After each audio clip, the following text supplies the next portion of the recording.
Alhamdulillahirrabbilalamin, pada siang hari ini kita berkumpul di sini dalam rangka penyampaian dari CGP tentang diseminasi berbagi pemahaman dan pengalaman tentang budaya positif. Puji dan syukur kehadirat Allah Subhanahu wa taala dan salawat beserta salam tidak lupa pula kita hadiahkan kepada Nabi besar ya Nabi Allah, Nabi Muhammad sallallahu alaihi wasallam.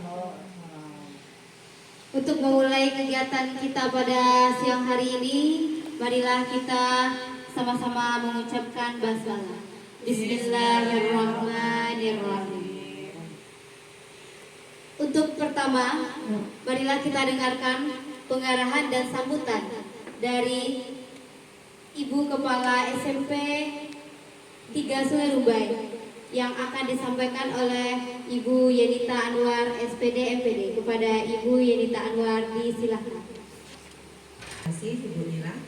Assalamualaikum warahmatullahi wabarakatuh. Waalaikumsalam warahmatullahi wabarakatuh. Puji syukur kita kirimkan kehadiran Allah Subhanahu wa taala yang mana berkat limpahan rahmat dan karunia-Nya. Alhamdulillah kita masih diberi nikmat kesehatan oleh Allah sehingganya kita dapat hadir berkumpul bersama di ruang ini dalam rangka diseminasi berbagi pemahaman dan pengalaman tentang penerapan budaya positif dalam program Guru Penggerak oleh CGP hebat kita, Ibu Inggar Gus Redita SPD IGR. Salawat beriring salam tidak lupa pula kita hadiahkan buat junjungan kita Nabi besar Muhammad sallallahu alaihi wasallam. Allahumma shalli ala sayyidina Muhammad wa ala ali sayyidina Muhammad. Yang terhormat Ibu Wakil Kepala Sekolah yang kami hormati, Bapak Ibu Majelis Guru beserta staf tata usaha, seterusnya yang teristimewa calon guru penggerak angkatan 9 kita, Ibu Inggar Gus Redita. Baik Bapak dan Ibu, hari ini adalah berbagi pemahaman atau praktik baik dari calon guru penggerak kita tentang pengalaman ya, budaya, bagaimana penerapan budaya positif di sekolah yang sudah diterapkan oleh CGP kita terkait dengan modul 1.4. Nah, di sini nanti Bu Inggar akan berbagi bagaimana ya penerapan budaya positif, lalu apa-apa saja yang termasuk ke dalam budaya positif. Nanti kita akan dipandu oleh Bu Inggar dan diberikan ilmu-ilmu yang sudah didapatkan dalam pembelajaran daring, juga dalam aksi-aksi nyatanya yang sudah dilaksanakan di modul 1.4. Dan harapan kami kegiatan ini menjadi masukan bagi kita ya, pembelajaran juga bagi kita yang juga bisa nanti kita terapkan di sekolah kita, di lokal kita mengajar, dan semoga budaya positif ini bisa menjadi budaya di sekolah kita yang berdampak kepada perubahan karakter siswa kita yang berprofil pelajar Pancasila, sehingganya kita dapat memenuhi kebutuhan belajar siswa kita dalam penerapan implementasi kurikulum merdeka. Cuman itu yang dapat Ibu sampaikan. Semoga kegiatan ini dapat kita simak, kita ikuti dengan baik. Semoga lancar. Ibu sudahi. Wabillahi taufiq wal hidayah. Assalamualaikum warahmatullahi wabarakatuh. Yakni diseminasi berbagi pemahaman dan pengalaman budaya positif oleh CGP kita Inggar Gus Redita SPDI GR. Kepada Ibu Inggar disilahkan.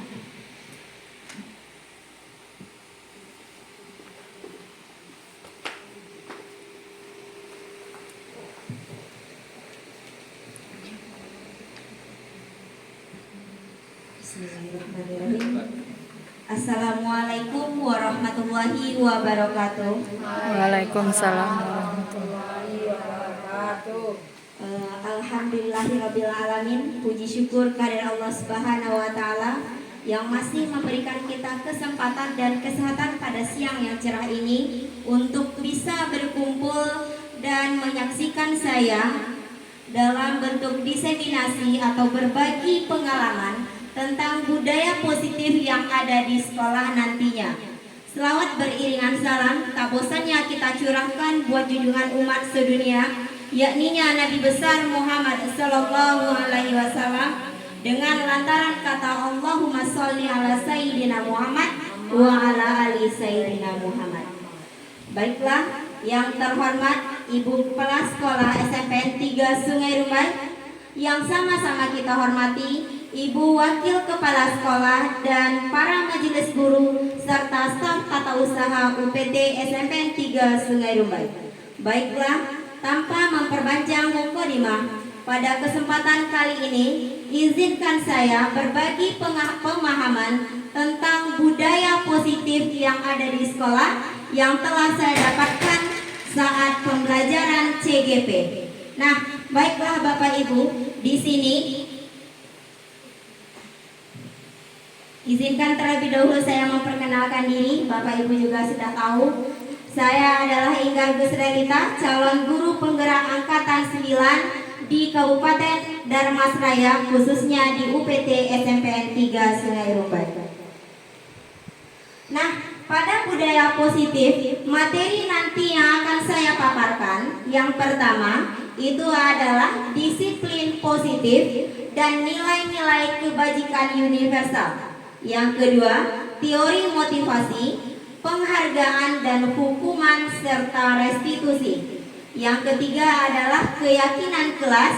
Yang keempat, kebutuhan dasar manusia. Yang kelima, posisi kontrol. Dan yang keenam adalah segitiga restitusi. Sebelum kita masuk kepada disiplin positif, ada pembelajaran dengan paradigma baru, di mana pembelajaran dengan paradigma baru ini dirancang berdasarkan prinsip pembelajaran berdiferensiasi, sehingga setiap siswa belajar sesuai dengan kebutuhan dari tahap perkembangannya untuk mewujudkan profil pelajar Pancasila. Artinya paradigma yang baru ini itu adalah pembelajaran yang berpusat kepada siswa. Artinya kita seorang guru harus mampu menyesuaikan kemampuan kodrat alam dari kodrat zamannya siswa. Nah, pembelajaran itu sesuai dengan profil pelajar Pancasila. Masih ingat Bapak Ibu tentang profil pelajar Pancasila ada 6 dimensi? Dimensi yang pertama itu tentang beriman dan bertakwa kepada Tuhan Yang Maha Esa dan berakhlak mulia. Yang kedua,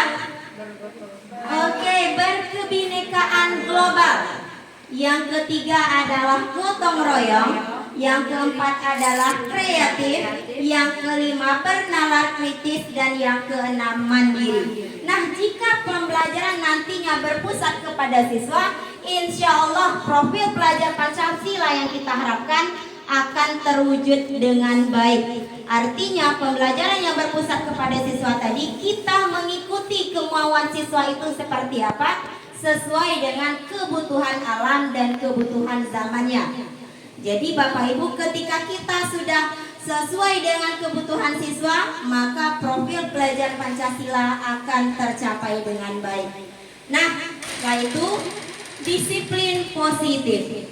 Disiplin positif itu adalah suatu pendekatan untuk menerapkan disiplin dari dalam diri tanpa hukuman dan hadiah. Disiplin positif perlu diterapkan baik dalam lingkungan keluarga maupun di lingkungan sekolah.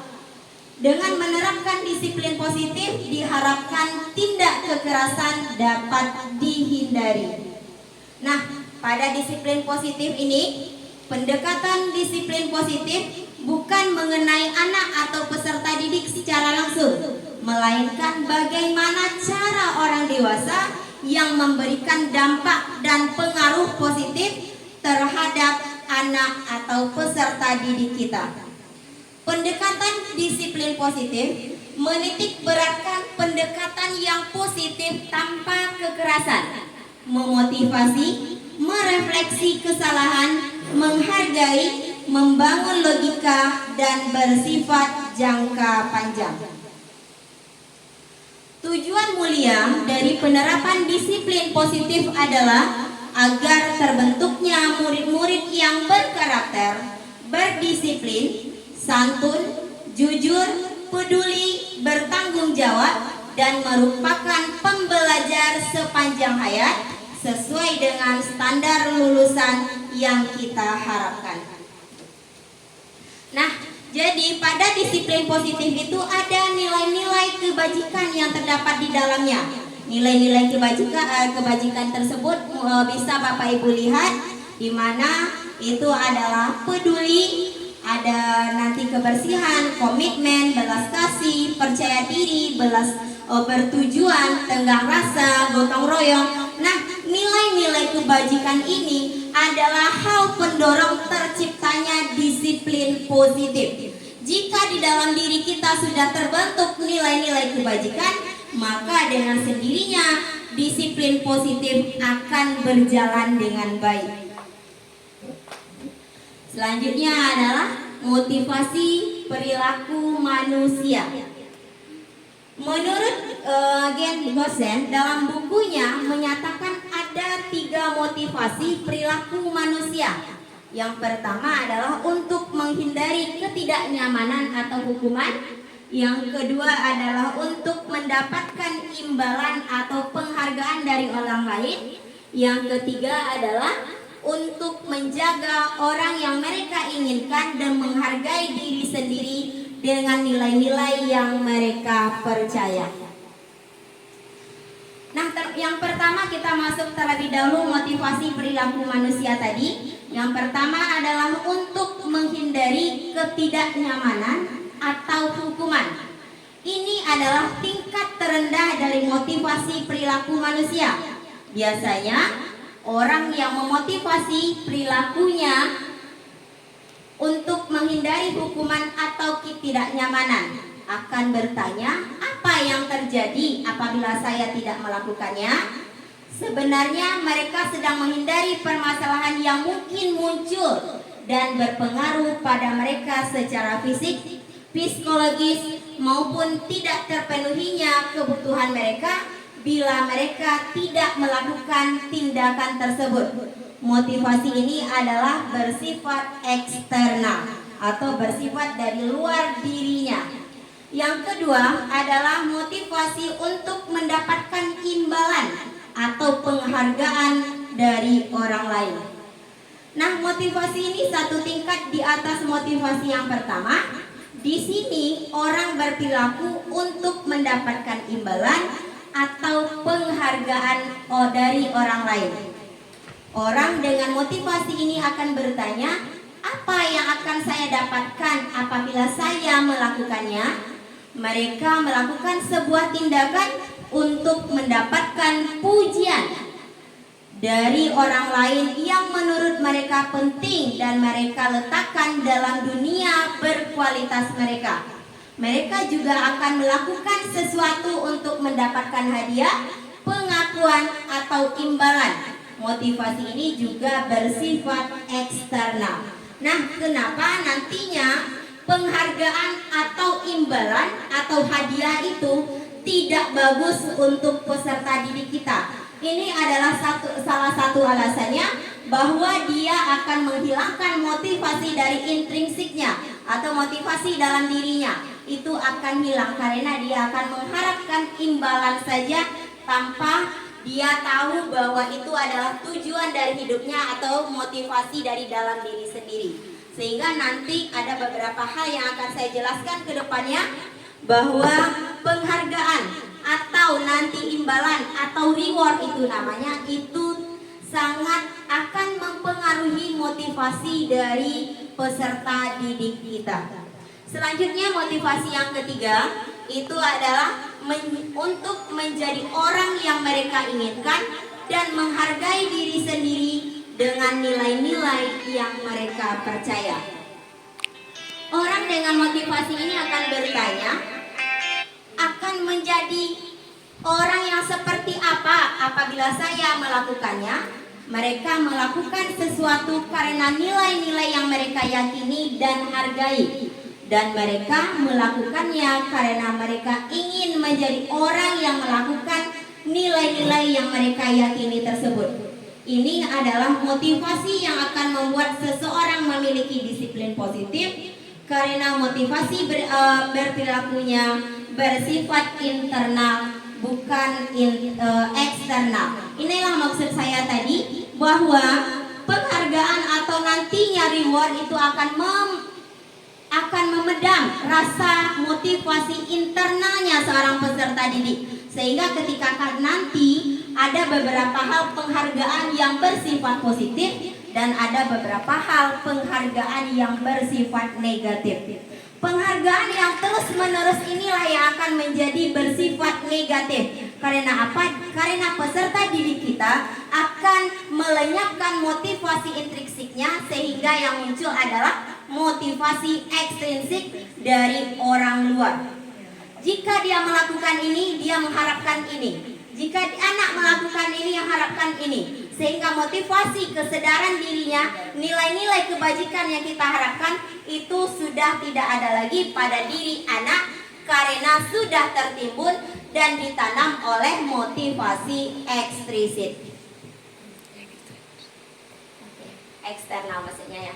Nah, selanjutnya ini adalah model-model yang pertama akan kita pelajari tentang hukuman, konsekuensi, dan restitusi. Sebelum saya masuk ke hukuman, konsekuensi, ataupun restitusi, mungkin ada dari Bapak Ibu yang sudah mengetahui apa itu hukuman, apa itu konsekuensi, apa itu restitusi. Adakah dari antara Bapak Ibu yang sudah mengetahui apa itu hukuman? Biasanya hukuman berbentuk apa, Bapak Ibu? Oke, hukuman berbentuk sanksi. Kalau konsekuensi, sebabnya restitusi. Ada yang mengenal kata restitusi? Belum pernah atau tidak? Bapak Ibu belum pernah tapi belum paham artinya.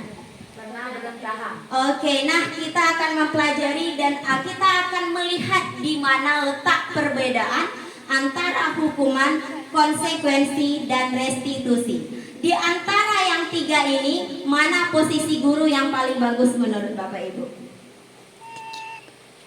Menurut kita teka-teki saja sebelum kita masuk. Seandainya Bapak Ibu belum tahu apa itu restitusi, yang Bapak Ibu tahu adalah hukuman dan konsekuensi. Sekarang di antara model kata yang ini ada hukuman, ada konsekuensi, ada restitusi. Mana posisi seorang guru yang paling baik menurut Bapak Ibu? Restitusi, konsekuensi, atau hukuman? Nah, sekarang boleh Bapak Ibu jawab di dalam hatinya. Setelah itu kita akan membahas apa itu hukuman, apa itu konsekuensi, dan apa itu restitusi. Apakah posisi kita selama ini sudah baikkah, sudah benarkah, sudah sesuaikah dengan kebutuhan murid kita? Mari kita saksikan bahwa di sana hukuman adalah bentuk sanksi yang tidak terencana, bersifat satu arah, di mana dalam konteks hukuman untuk siswa hanya menerima suatu hukuman tanpa melalui suatu kesepakatan.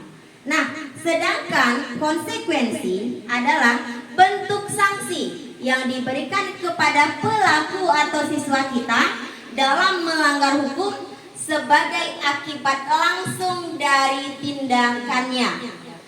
Dan restitusi adalah proses menciptakan kondisi bagi murid untuk memperbaiki kesalahan mereka, sehingga mereka bisa kembali pada kelompok mereka dengan karakter yang lebih kuat. Dari penjelasan saya tadi, apakah Bapak Ibu sudah paham perbedaan antara hukuman, konsekuensi, dan restitusi? Artinya pada restitusi ini kita tidak menerapkan hukuman. Yang kita terapkan adalah nilai-nilai kebajikan yang ada pada anak kita, sehingga dia menyadari kesalahannya dan mau berbuat perubahan ke arah yang lebih baik. Artinya kalau pada hukuman kita yang penting bahwa itu adalah aturan, ketika aturan itu dilanggar maka dia mendapatkan hukuman.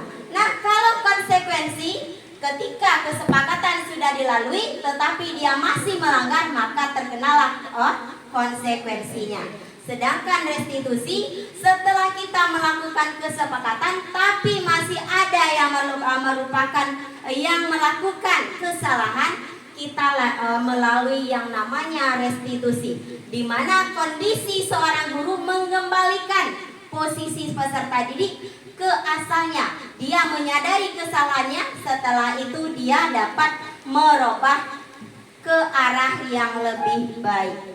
Bisa dipahami Bapak Ibu? Bisa. Nah, sekarang kenapa tadi hukuman? Kalau hukuman identitasnya adalah gagal. Yang identitas sukses itu adalah konsekuensi dan restitusi. Karena itu merupakan disiplin positif. Nah, sekarang kita lihat pada hukuman. Sesuatu yang menyakitkan harus terjadi. Konsekuensi sesuatu harus terjadi. Sedangkan restitusi adalah pilihannya. Jadi dia bisa memilih.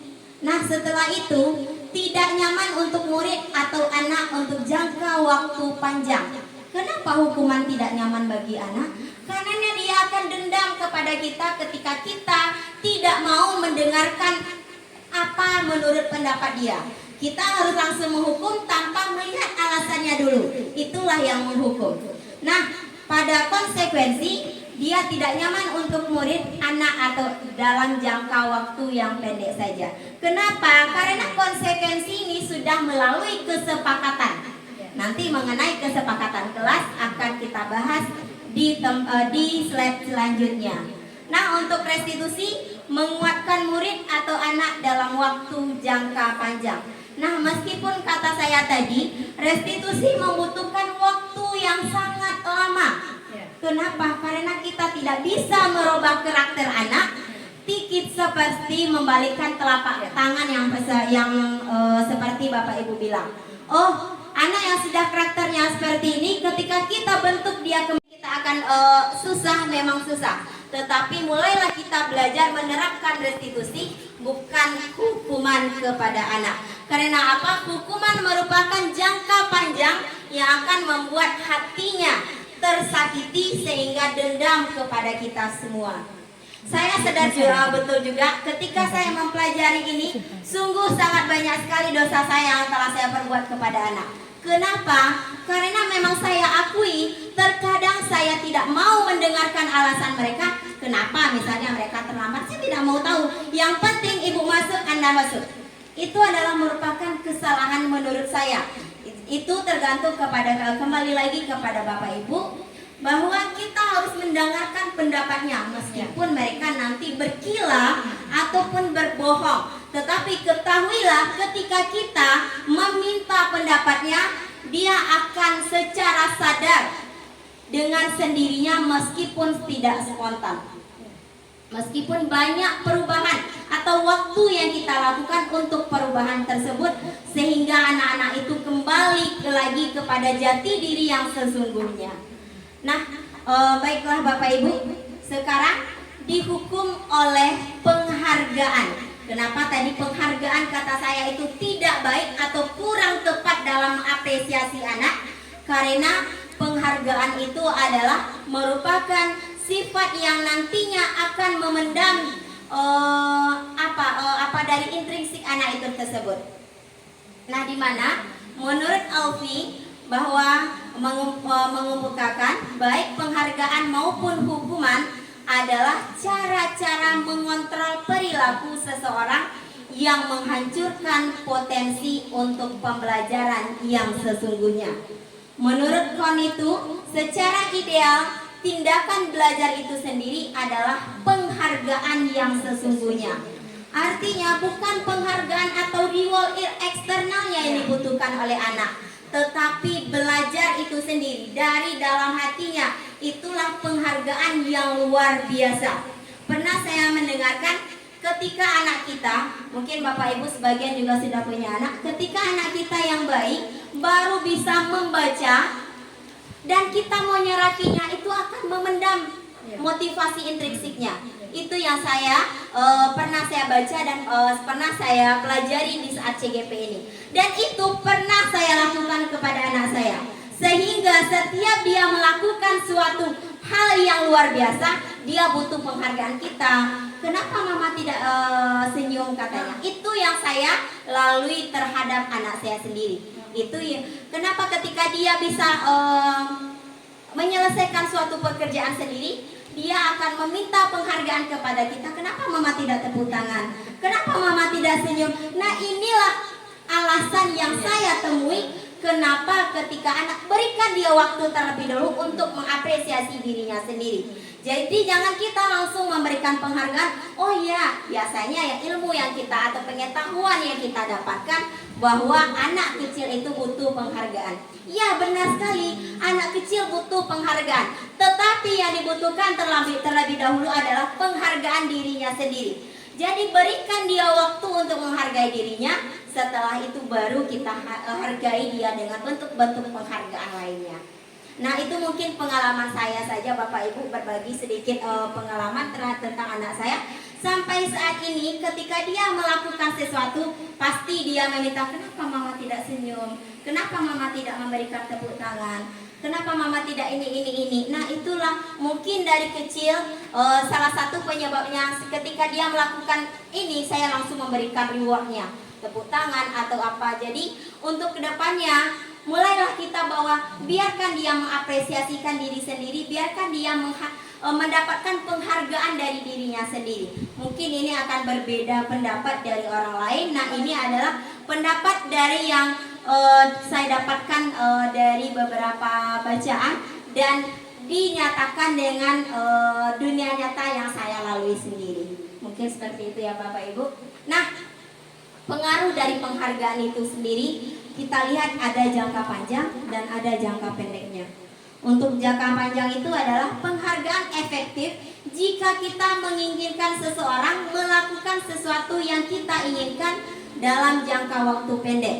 Nah, jika kita menggunakan penghargaan lagi dan lagi, maka orang tersebut akan bergantung pada penghargaan yang kita berikan serta kehilangan motivasi di dalam dirinya.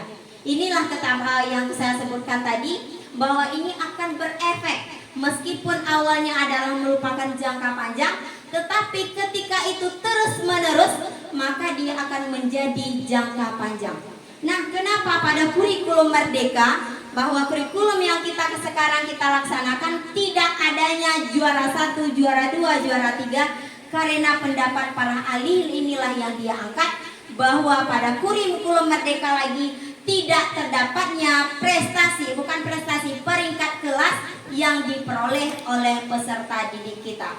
Inilah beberapa alasan karena penghargaan peringkat kelas itu akan memotivasi. Misalnya ketika anak kita yang biasanya juara 1, setelah itu dia mendapatkan juara 2, dia akan merasa down. Kenapa? Dia akan ditekan dari segi keluarga, akan ditekan dari segi ke teman-temannya, apalagi ditekan oleh wali kelas dan para guru. Itu buktikanlah ketika anak kita, peserta didik kita dari juara 1 atau dari peringkat sebelumnya menurun, dia akan menangis. Kenapa? Salah satu itu adalah ketakutan. Ketakutan akan keluarga, ketakutan akan temannya, dan ketakutan oleh dunia di sekolah. Itulah salah satu alasan bahwa penghargaan itu akan memendam motivasi di dalam diri peserta didik kita. Nah, bentuk-bentuk penghargaan ini, kenapa penghargaan itu tidak relevan? Yang pertama adalah penghargaan itu bersifat tidak efektif. Selanjutnya, penghargaan itu merusak hubungan.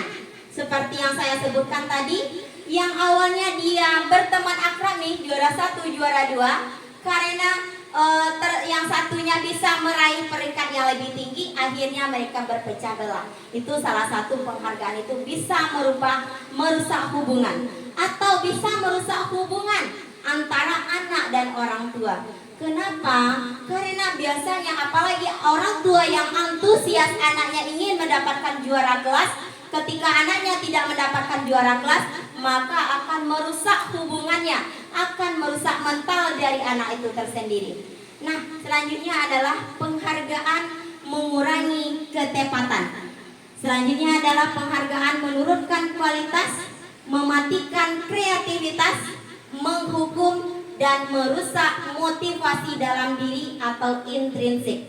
Ini adalah alasan kenapa penghargaan itu sekarang dalam dunia pendidikan tidak dilakukan secara terus-menerus. Karena apa yang saya katakan tadi, penghargaan ini ada dua bersifat, ada dua sifatnya. Yang pertama adalah bersifat baik atau positif, dan penghargaan yang bersifat negatif. Selanjutnya, ketika tadi Bapak Ibu sudah saya paparkan tentang penghargaan, selanjutnya kita akan masuk kepada keyakinan kelas. Sebelum kita lanjut, apa kita butuh ice breaking dulu? Mau ice breakingnya seperti apa Bapak Ibu? Atau Bapak Ibu ada yang punya ice breaking? Ada yang punya ice breaking? Itu satu, nol itu satu, satu itu nol, maka 8 berapa?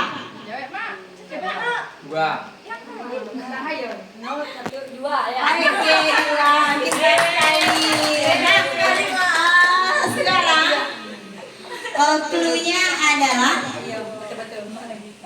cluenya adalah maju satu.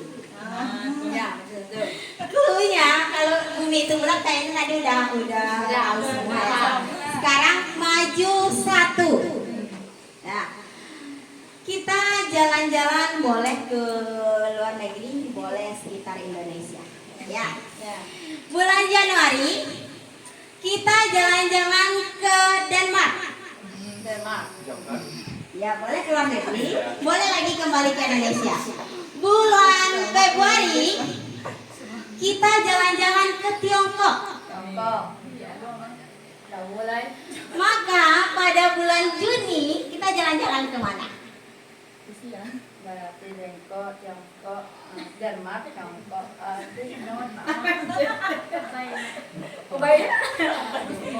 Salah? Ya, pada bulan Juni kita jalan-jalan ke mana? Salah? Oh iya, Ibu benar.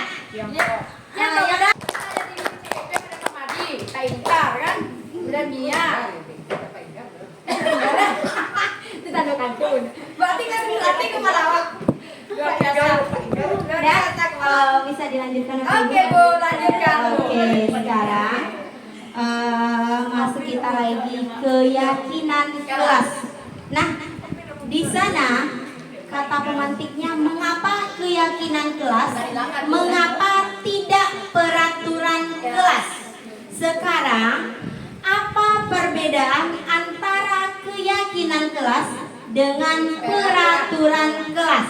Tadi saya sudah memaparkan tentang disiplin, hukuman, restitusi, konsekuensi. Itu adalah bagian dari materi kita kali ini. Itu adalah keyakinan kelas. Kenapa pada kurikulum Merdeka ini kita lebih mempositifkan kalimatnya daripada peraturan kelas menjadi keyakinan kelas? Kenapa Pak Ibu? Apa perbedaan antara keyakinan dengan peraturan? Pak Madi? Yang lain bisa menjawab. Oke, Ibu silakan. Nah, kalau ini kan pendapat kita saja kan. Kalau peraturan itu sifatnya kayak dipaksakan gitu. Nah, kalau keyakinan itu munculnya lahir dari hati kita. Gitu. Itu aja. Oke, kita berikan aplaus dulu kepada Ibu Nurwayati. Nah, ada lagi menurut Ananda apa itu yang membedakan antara peraturan dengan keyakinan?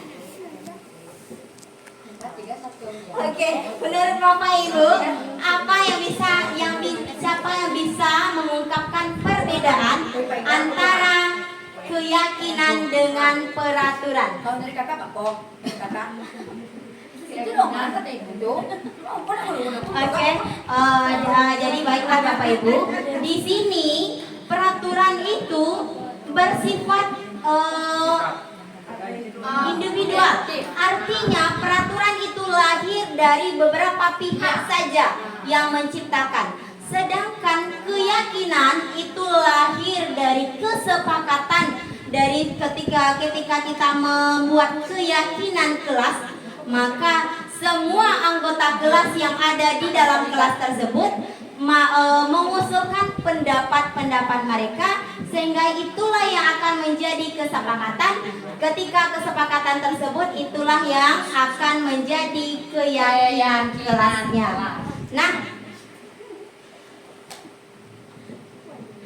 Boleh Bapak Ibu lihat di sana, peraturan kelas biasanya terbit tanpa persetujuan pihak objek yang harus melaksanakan. Seperti peserta didik kita tetapkan peraturan. Pernahkah kita buat libatkan dia dalam musyawarah dalam membuat peraturan? Tidak. Itulah kenapa peraturan itu hanya persetujuan pihak tertentu saja. Sedangkan keyakinan kelas itu adalah persetujuan yang dibuat bersama antara guru dan murid, selanjutnya akan ditaati bersama. Misalnya, keyakinan kelasnya adalah mengenai disiplin, masuk tepat waktu.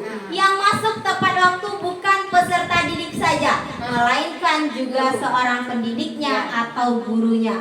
Jadi ketika kita, kalau biasanya peraturan, kita dominan, kita tekankan kepada siswa kita, sedangkan kita masih tidak mentaatinya. Tapi pada keyakinan kelas, karena ini merupakan kesepakatan kita bersama, yang kita yakini, yang kita laksanakan, maka semuanya berada pada keyakinan kelas itu sendiri. Nah, sekarang tadi peraturan dengan keyakinan. Sekarang kesepakatan dengan keyakinan. Itu berbeda ya Bapak Ibu. Kesepakatan dengan keyakinan. Kalau kesepakatan itu merupakan suatu yang disepakati guru dan murid di dalam lingkungan kelas atau sekolah. Jadi kesepakatan dengan kelas itu adalah sesuatu yang disepakati. Sedangkan keyakinan kelas adalah kesepakatan yang kita sepakati tadi, kita laksanakan sehingga terwujudlah keyakinan kelas. Jadi berbeda. Kalau berbuat itu satu, kesepakatan kelas. Satu, masuk tepat waktu. Dua, tidak boleh tidur saat. Jadi, kesepakatan atau keyakinan kelas ini meski menggunakan kata-kata positif yang saya sebutkan tadi, tidak boleh makan saat pembelajaran. Itu kata negatif atau positif? Negatif. Jadi usahakanlah pada keyakinan kelas itu kata-katanya kata-kata yang mengandung positif. Tidak ada kata larangan atau tidak di sana.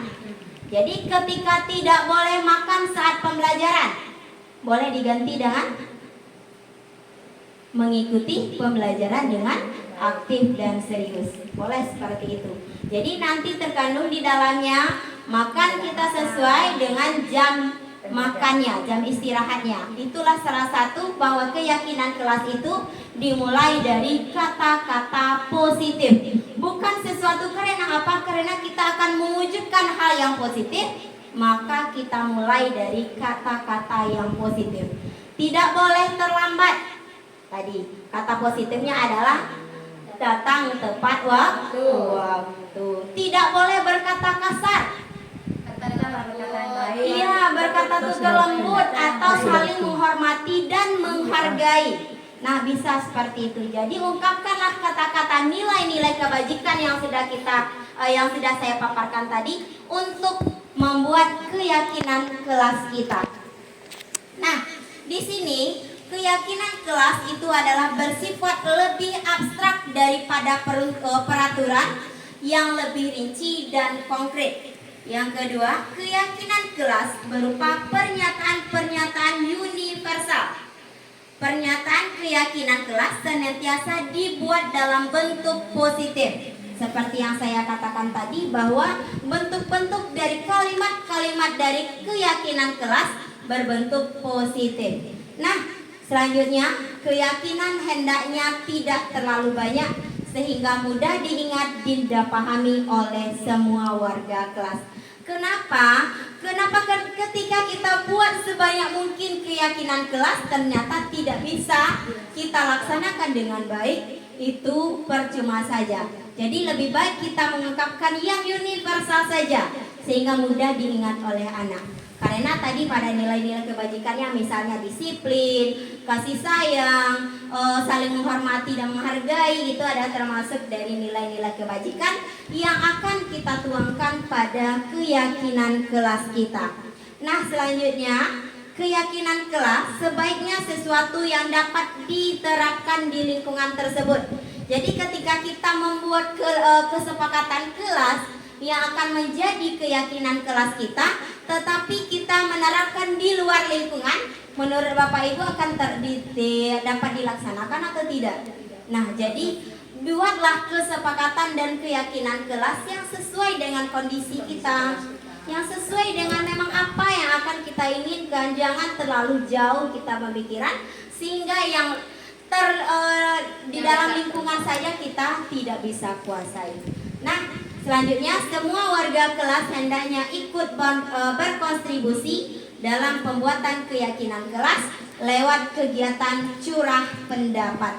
Jadi di mana di sini artinya bahwa pada pembuatan kesepakatan kelas yang nantinya menjadi keyakinan kelas kita, mintalah pendapat dari murid kita, mintalah hasil curhatannya selama ini seperti apa, ketika dia ditindas oleh teman-temannya, ketika dia sering dibully, ketika dia sering dicemooh oleh orang lain, mintalah pendapat-pendapatnya apa yang mereka inginkan sehingga nantinya kita bisa menerapkan pembelajaran yang berpihak kepada murid, sehingga nantilah terwujudlah peserta didik yang merdeka. Itulah salah satu kenapa keyakinan kelas ini perlu kita buat.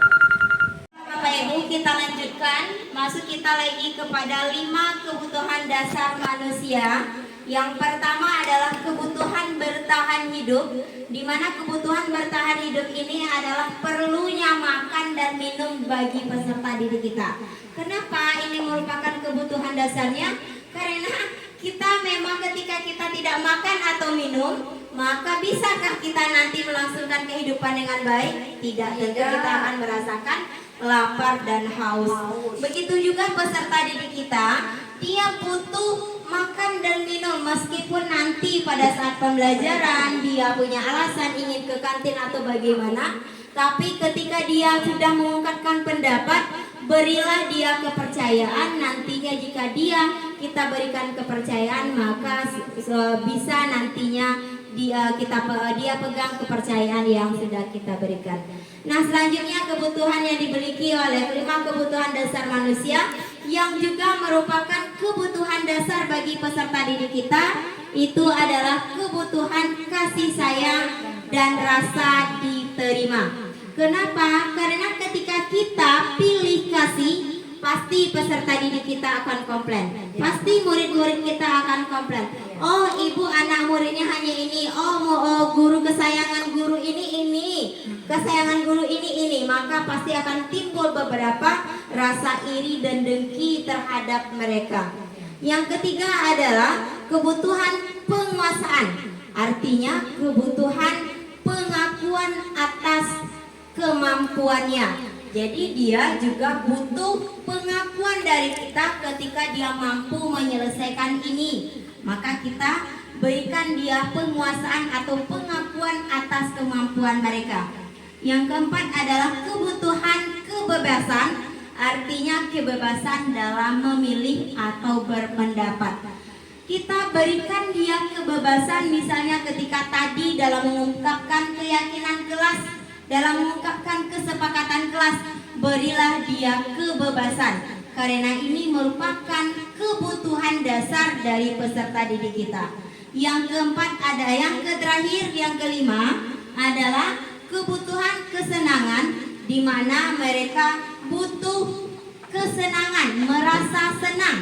Jadi hargai dia sehingga dia nanti bisa merasakan senang saat berada di posisi kita. Sekarang masuk kita pada 5 posisi kontrol seorang guru. Inilah yang perlu kita pahami, bahwa seorang guru ada 5 posisi kontrolnya. Boleh Bapak Ibu renungi di mana posisi kontrol kita pada saat ini. Posisi kontrol yang pertama itu adalah sebagai penghukum, yang kedua pembuat rasa bersalah, yang ketiga sebagai teman, yang keempat sebagai pemantau, dan yang terakhir sebagai manajer. Sebelum kita masuk pada apa itu posisi kontrol penghukum sampai manajer, boleh Bapak Ibu lihat terlebih dahulu. Bapak Ibu silakan Bapak Ibu pahami di mana letak posisi Ibu Bapak sekarang ini. Nah, pada posisi penghukum, di mana di sini seorang penghukum hanya bisa menggunakan hukuman fisik maupun verbal. Orang-orang yang menjalankan posisi penghukum ini senantiasa mengatakan bahwa sekolah memerlukan sistem atau alat yang dapat lebih menekan murid-murid dan lebih dalam lagi. Kalimat penghukum itu biasanya bersuara tinggi, bahasa tubuhnya mata melotot, jari menunjuk-nunjuk dan menghardik. Hasilnya berkemungkinan besar murid akan marah, mendendam, atau bersifat agresif. Bisa jadi sesudah kembali duduk, murid tersebut akan mencoret-coret bukunya atau meja dengan tulisannya. Lebih buruk lagi, sepulang sekolah murid bisa melihat ke motor atau mobil kita dan akan menggores kendaraan tersebut dengan paku. Bisa jadi seperti itu. Nah, kenapa? Karena kita memiliki sifat penghukum menurut mereka. Selanjutnya adalah pembuat rasa bersalah, di mana pembuat rasa bersalah ini guru akan bersuara lebih lembut. Membuat rasa bersalah akan menggunakan keheningan yang membuat orang lain merasa tidak nyaman, bersalah, atau rendah hati. Kata-kata yang keluar dengan lembut seperti, ibu sangat kecewa sekali dengan kamu ketika dia berbuat kesalahan. Kenapa kamu bisa seperti ini? Ibu sungguh kecewa, ibu tidak ini. Nah, itu merupakan pembuat rasa bersalah, di mana pembuat rasa bersalah ini menggunakan nada suara yang memelas, halus, sedih, bahasa tubuhnya biasa merapat kepada anak atau merangkul. Nah, hasilnya di sini murid akan merasa bersalah telah mengecewakan bapak ibunya. Menurut murid akan merasa menjadi orang yang gagal dan tidak sanggup membahagiakan orang lain. Kadangkala sikap seperti ini lebih berbahaya dari sikap penghukum. Karena apa? Karena emosi akan tertanam rapat di dalam dirinya, murid menahan perasaan. Tidak seperti murid dengan guru penghukum, di mana murid bisa menumpahkan amarahnya walaupun dengan cara yang negatif. Murid akan lebih tertekan. Seperti inilah yang tiba-tiba bisa meletus amarahnya dan bisa menyakiti diri sendiri dan orang lain. Kenapa seperti ini? Karena dia tadi kita pupuk dengan rasa bersalah, sehingga dia menyalahkan diri sendiri dan suatu saat akan meledak, melukai diri sendiri atau melukai orang lain. Nah, selanjutnya adalah posisi teman, di mana posisi teman ini posisi guru tidak akan menyakiti murid, namun akan tetap berupaya mengontrol murid melalui persuasi. Posisi teman pada guru ya bisa negatif ataupun positif. Positif di sini berupa hubungan baik yang terjalin antara guru dan murid, dan murid di posisi teman menggunakan hubungan baik dan humor untuk mempengaruhi seseorang, dan mereka akan berkata, ayo bantulah ibu, ayo bantu ibu ya, ini demi ibu, nanti ibu dimarahi oleh kepala sekolah. Nah, ini salah satu bentuk bahwa kita menggunakan posisi kontrol teman. Nah, di sini kata yang diungkapkan nada suaranya adalah ramah, akrab, bercanda, bahasa tubuh lebih merapat kepada murid, mata dan senyum itu mereka selalu menampilkan senyuman manis kepada peserta didik. Nah, hasil yang didapatkan, mereka akan akrab dengan guru, tetapi dampak negatifnya dia akan ketergantungan dengan kita. Segala sesuatu dia akan melibatkan kita, akan membuat kita bahwa kita seolah-olah penting. Ketika kita tidak ada, maka disitulah saatnya anak-anak akan merasa down, karena kita tidak ada lagi untuk siswa kita. Nah, yang selanjutnya posisi kontrol pemantau, di mana di sini adalah seorang pemantau sangat mengandalkan perhitungan, catatan, dan data yang didapatkan sebagai bukti atas perilaku seseorang. Posisi ini akan menggunakan stiker, slip catatan, daftar cek. Posisi pemantau sendiri berawal dari teori stimulus respon, menunjukkan tanggung jawab guru dalam mengontrol murid. Nah, jadi yang sebagai pemantau ini biasanya yang membawa buku catatan, yang membawa buku kasus. Nah, sehingga dia memantau sesuai dengan peraturan-peraturan sekolah yang sudah kita tetapkan. Nada suaranya adalah nada ramah dan akrab serta bercanda. Bahasa tubuhnya merapat pada murid dan senyumnya juga senyum yang jenaka. Nah, di sini hasilnya murid akan senang dan akrab dengan guru. Ini termasuk dampak yang positif. Hanya saja bila yang negatifnya, murid juga cenderung kepada gurunya. Ini hampir sama dengan tadi kepada seorang teman, bahwa pada pemantau ini karena kita akan berdasarkan hal-hal yang sudah yang merupakan peraturan sekolah. Yang kelima adalah sebagai manajer. Posisi terakhir ini merupakan posisi paling terbaik. Kenapa? Pada posisi manajer kita mengembalikan, kita proses dengan baik, kita tinjau dengan baik, kita lihat permasalahannya. Setelah itu kita berikan dia pendapat, kita berikan dia waktu untuk berpendapat dan mencari tahu solusinya sendiri. Mana nadanya di sini adalah tulus, bahasa tubuhnya tidak kaku dan mendekat kepada murid. Posisi manajer akan mengembalikan tanggung jawab pada murid. Kenapa? Karena tadi pada posisi manajer ini kita kembalikan kepada anak di mana letak kesalahannya dan bagaimana cara dia mencari solusi. Di sana dengan bimbingan guru tersebut. Nah, itulah kelima posisi kontrol. Selanjutnya adalah, nah, menurut Bapak Ibu, ketika kita sudah mempelajari 5 posisi kontrol tadi, di manakah letak yang biasa kita terapkan pada anak? Penghukumkah? Setelah itu apa lagi tadi Bapak Ibu? Membuat rasa bersalah. Yang ketiga, teman. Yang keempat, pemantau. Yang kelima adalah manajer. Berusahalah ketika kita berupaya, meskipun nanti akan susah, tetapi berupayalah supaya kita bisa menempatkan posisi kontrol kita pada posisi manajer. Nah, selanjutnya segitiga restitusi. Segitiga restitusi ini adalah untuk menyelesaikan masalah. Jadi beriringan dengan 5 posisi kontrol tadi terhadap manajer, yang manajer ini pasti akan menerapkan segitiga restitusi. Kenapa? Pada segitiga restitusi, tahapan pertama adalah menstabilkan identitas.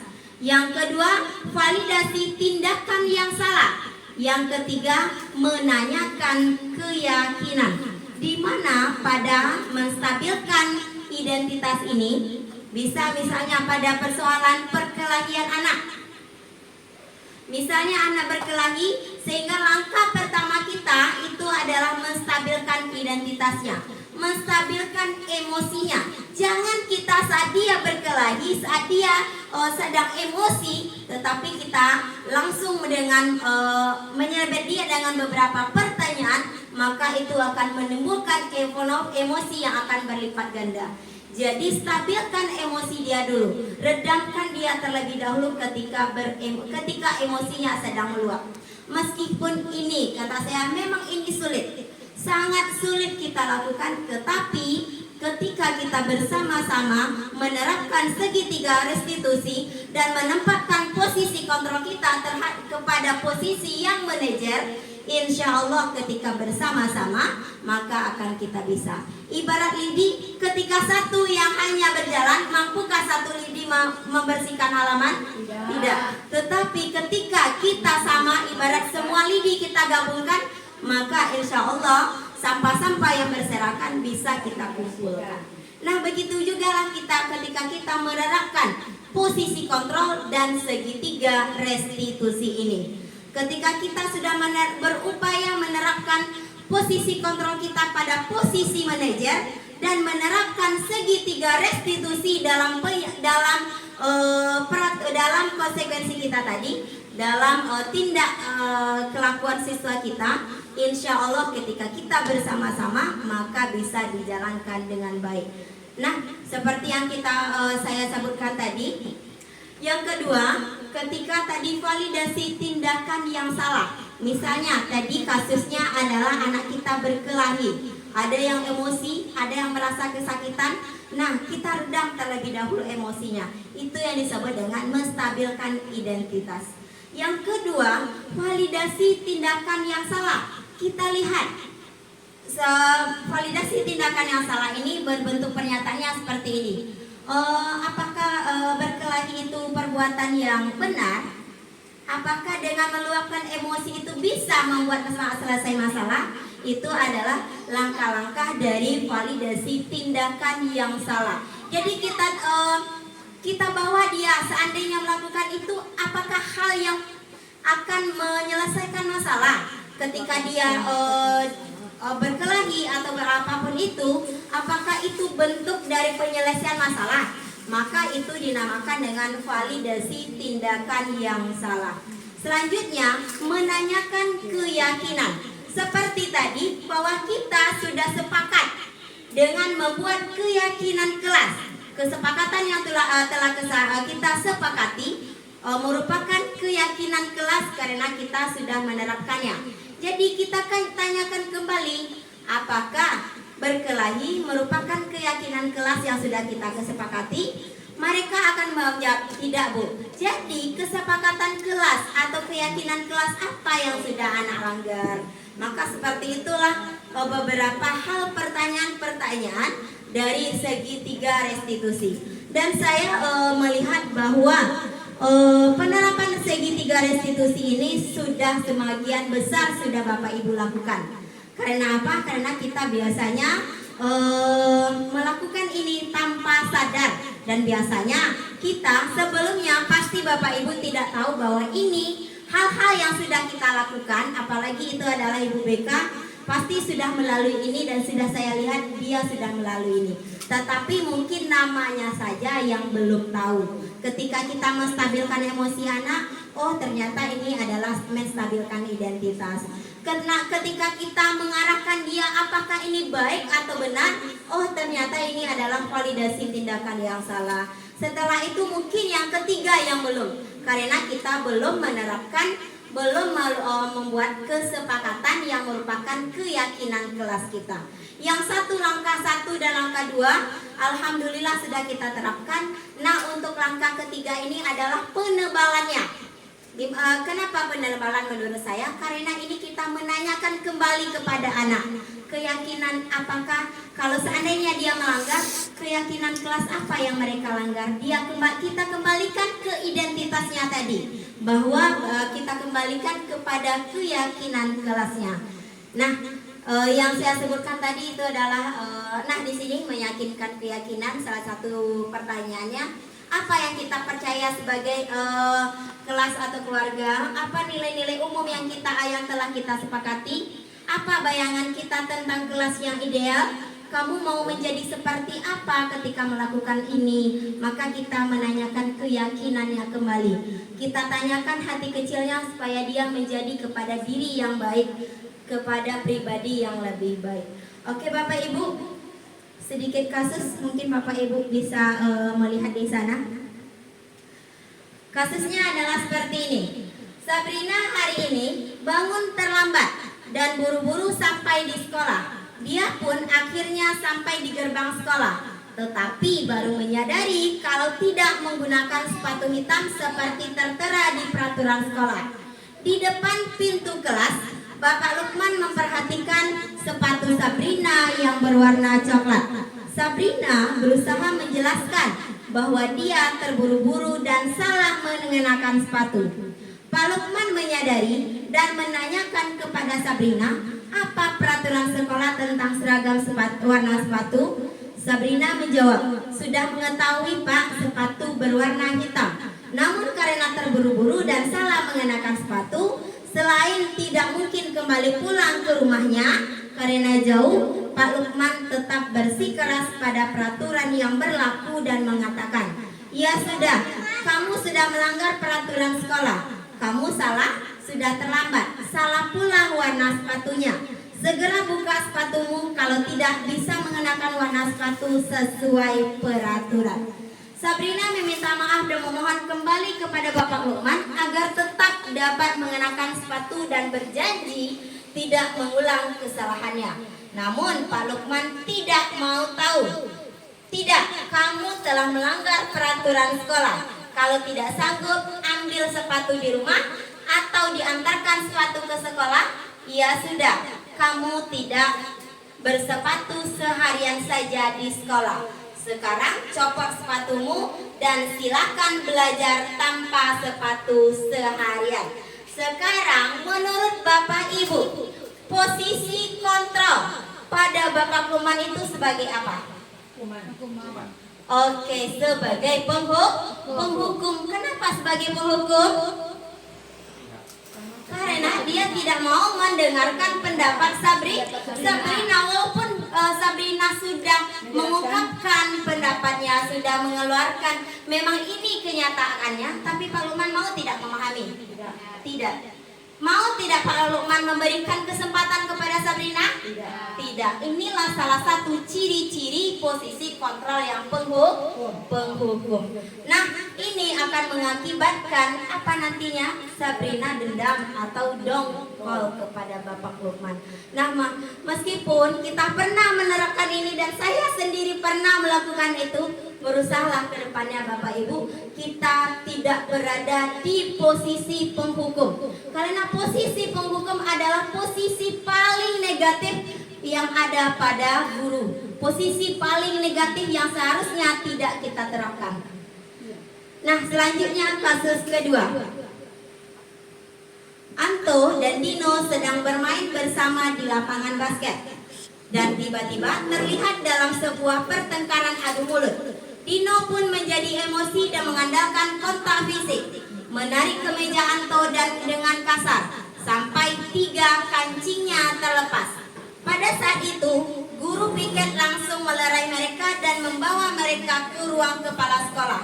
Ibu Tuti sebagai kepala sekolah berupaya menenangkan keduanya, terutama Dino. Dino, sepertinya kamu saat ini sedang marah sekali. Mendengar itu, Dino pun mengalir bercerita tentang kekesalan hatinya. Ibu Suti pun melanjutkan bahwa membuat kesalahan adalah hal yang manusiawi dan bahwa mempertahankan diri adalah hal yang penting.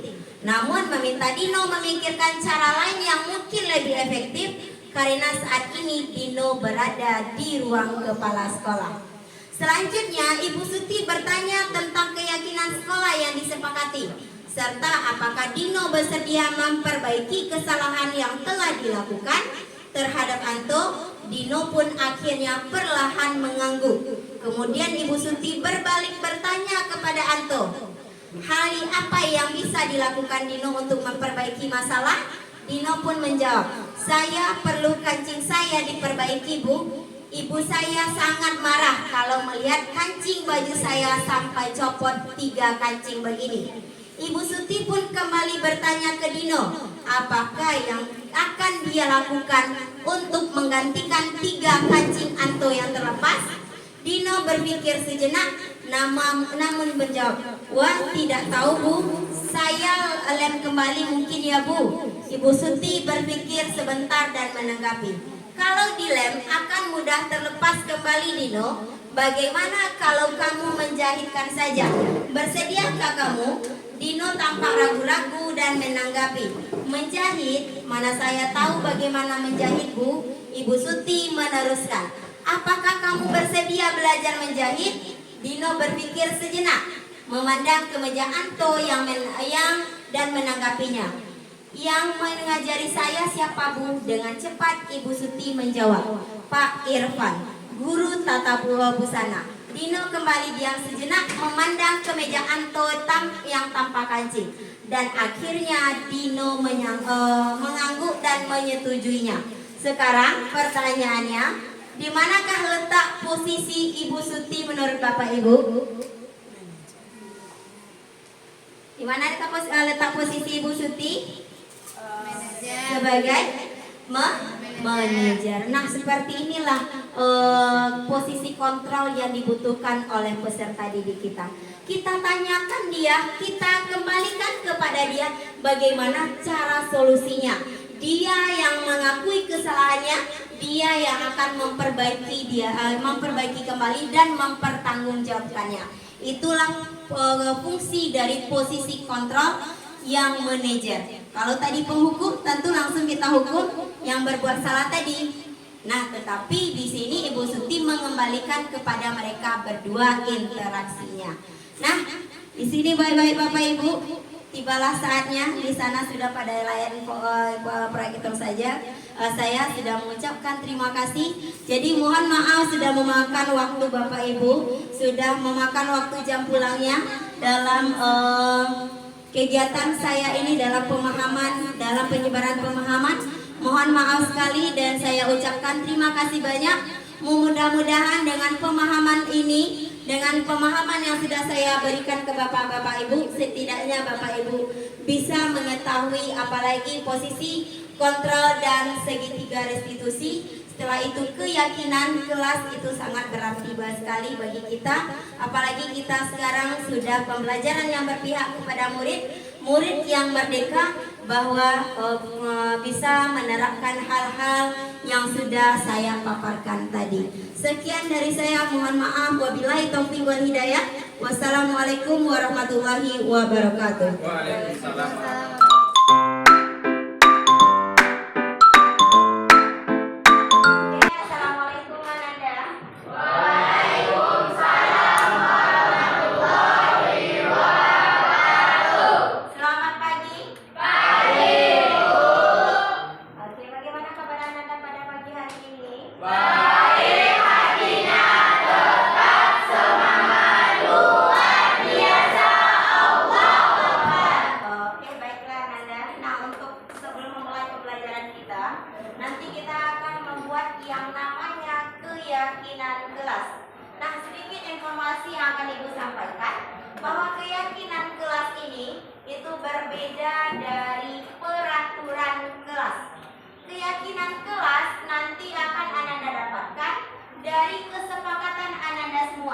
Dari pendapat-pendapat yang ingin Ananda lakukan agar terciptanya kelas yang nyaman dan pembelajaran yang baik. Nah, jadi silahkan Ananda mengungkapkan apa keinginan Ananda nanti agar pembelajaran dan kelas kita terasa lebih nyaman selama proses pembelajaran. Jadi, untuk membuat keyakinan kelas, jadi ada beberapa kesepakatan yang boleh Ananda ungkapkan atau pendapat Ananda. Jadi pendapat-pendapat tersebut boleh Ananda tulis pada sticky note ini. Jadi Ananda ingin seperti apa, boleh Ananda tuliskan di dalam bentuk depan sesuai dengan keyakinan kelas yang ingin Ananda wujudkan. Bisa dipahami? Oke. Jadi kalau keyakinan kelas ini berbeda dari peraturan. Kalau biasanya peraturan itu adalah diciptakan oleh beberapa unsur saja, tetapi kalau keyakinan kelas itu tergantung kesepakatan kita semua. Jadi keyakinan kelas itu tergantung dari kesepakatan nanti. Ananda sepakatnya seperti apa? Nah, seperti itulah keyakinan kelas.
bersama.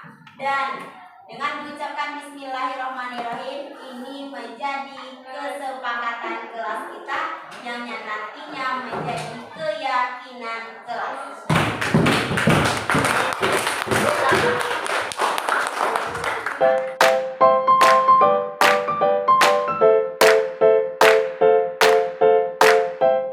Assalamualaikum warahmatullahi wabarakatuh. Perkenalkan, nama saya Ocha Clarissa Pasaribu. Saya dari kelas 9C. Assalamualaikum warahmatullahi wabarakatuh. Saya Intan dari kelas 9C. Assalamualaikum warahmatullahi wabarakatuh. Perkenalkan, nama saya Ardi Wisman dari kelas 9C. Assalamualaikum warahmatullahi wabarakatuh. Perkenalkan, saya Aisyah Syafita dari 9C. Assalamualaikum warahmatullahi wabarakatuh. Perkenalkan, nama saya Keisha. Saya dari kelas 9C. Assalamualaikum warahmatullahi wabarakatuh. Perkenalkan, nama saya Nandi Alfiano dari kelas 9C. Ya, sangat bahagia sekali. Sangat bahagia. Senang sekali. Senang sekali. Bahagia sekali. Senang sekali.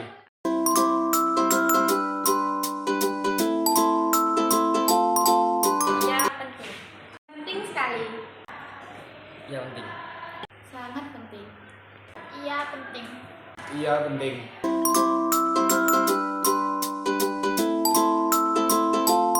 Karena bisa membuat kita berekspresi. Bisa membuat kita disiplin. Bisa membuat kita bertanggung jawab. Karena membuat kita lebih baik. Karena bisa membuat kita lebih baik. Karena bisa membuat kita lebih baik. Assalamualaikum warahmatullahi wabarakatuh. Assalamualaikum warahmatullahi wabarakatuh.